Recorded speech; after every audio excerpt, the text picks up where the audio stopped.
It's all fun and games till someone gets shot. Today we're going to be talking about some statistics for Tekken 8. And now, I know we made a couple of videos like this since the game came out, probably like 3 or 4, but really all of those was really the game taking shape. People were still finding their mains, learning the matchup, changing characters, all of that stuff was going on. But now everyone's kind of set in stone.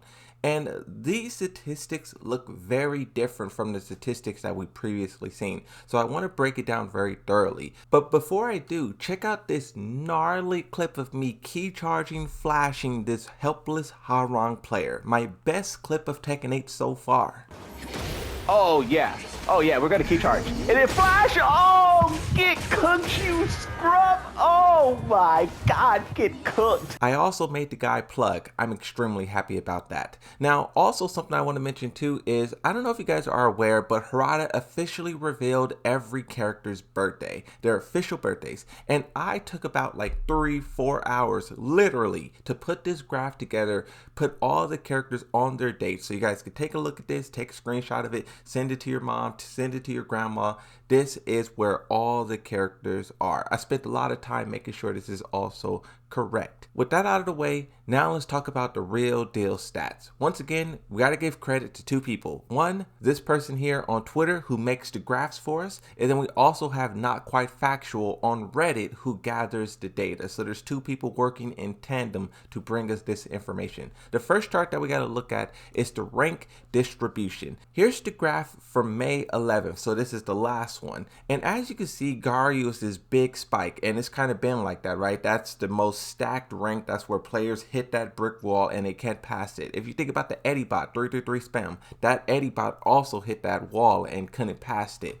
But when you look at the new chart, it dips down from 10.56 to 9.76, and then look at how the purple and the blue ranks spike up. That is crazy. The players are really moving to the right. Like, even if you notice the orange, the yellow, the green, all of those are kind of dipping down now. Players are actually starting to get out of those lower ranks and into the higher ranks. And now they're still reaching a brick wall, kind of where I'm at. If you look at Tekken Emperor, even though there's a lot of people, wow, the numbers here is crazy. Even when you look at the top 4 ranks in the game, those also take a massive increase as well. And here's why a lot of people say that the ranks in this game is inflated, because in Tekken 7, it took you so many wins to get to Tekken God Prime. But in Tekken 8, like, it's a fact that the number of wins take less, and I would imagine that the same is true for the other ranks. The fact that players are able to reach this high, I think it's something to be proud of, but I do know a lot of people critique it. In my opinion, in Tekken 7, I was never able to beat a Tekken God Prime, and in Tekken 7, I can consistently beat a God of Destruction, a Supreme, and whatever else. So I do notice a difference there in just like the amount of players who are able to reach that high. It's very obvious when you look at the blue ranks and the purple, the dark purple that is. Never before has this many players been up that high. Let me know what you guys think about this. Is that a good thing? Is that a bad thing? While we're on the topic of ranks, there are some players who are saying they should reset the ranks seasonally. If you think about some other competitive games, League, Smite, Dota, some of those games reset the ranks, not to just punish people, but to keep it fresh, right? I think a lot of people would see it as this, let me get back in there and grind once more.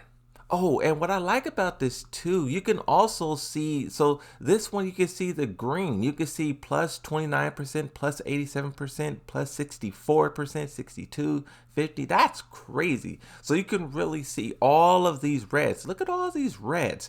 Everyone is moving ahead. Wow. But then also too, look at this side here.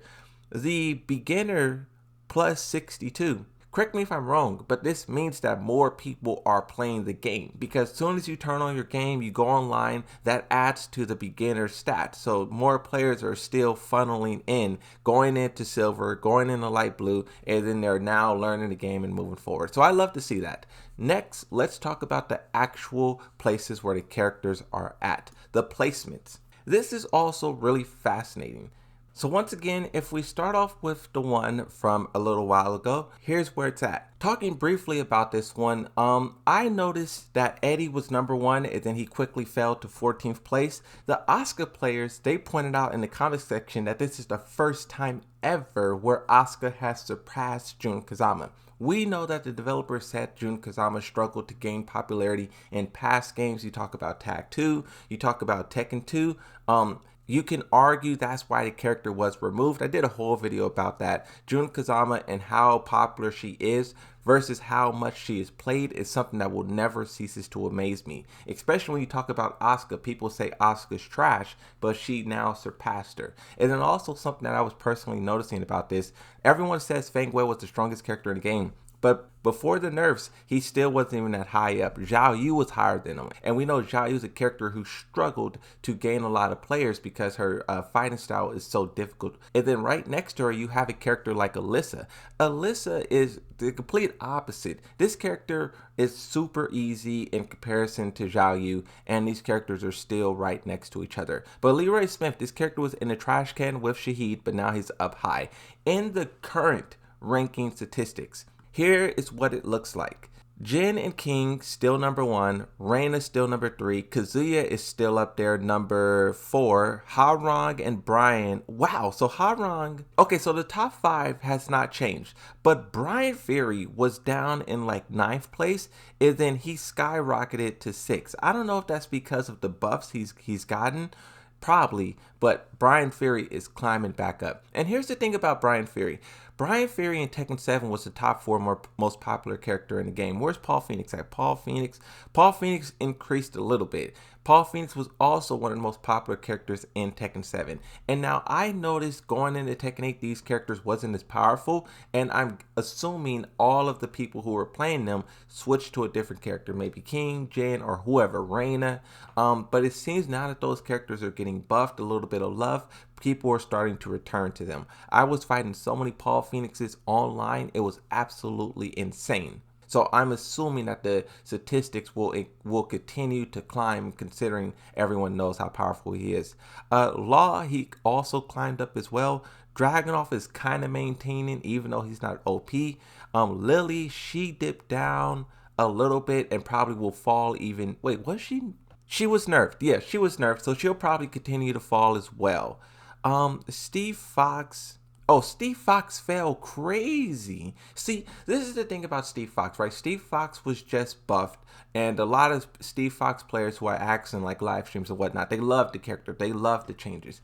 But his usage fell off hard. I wonder if he'll recover now or whatnot. This is the thing too that you got to think about. For Tekken in general, there's like 10 characters who all are in the top 10 and they just rotate places. Jin, King, Kazuya, Paul, Brian, Harong, Dragunov, Steve Fox. All of those characters maintain top 10, but they just trade off who's at the top. Yoshimitsu is pretty much same spot, exactly, didn't move, same thing as Victor. Victor fell hard. Victor fell hard. You remember when the game first came out and Victor was up there with Jin and Steve? Now look at this scrub.